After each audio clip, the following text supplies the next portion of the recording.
तर आजचा मेनू एकदम स्पेशल होता. त्याच्यासाठी मला करायचं होती तर मटर पनीर.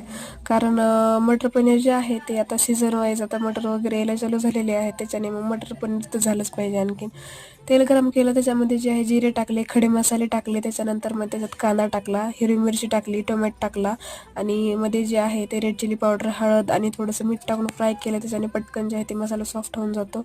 आणि शेवटी मध्ये टाकलेलं होतं काश्मीरी रेड चिली पावडर आणि थोडेसे काजू टाकलेले. आणि ते मसाला जे आहे नंतर मी साईडला काढून घेतला आणि ते थंड होईपर्यंत जे आहे ते चपात्याचं पीठ जे असतं आपलं चपात्याचं पीठ मळून घेतलं. आणि मग नंतर ती ग्रेव्ही जी आहे ते चांगल्या प्रकारे असं जे मसाला आहे ते दळून घेतला, ग्राइंड करून घेतला, थोडंसं पाणी टाकून ग्राइंड करून घेतला मी.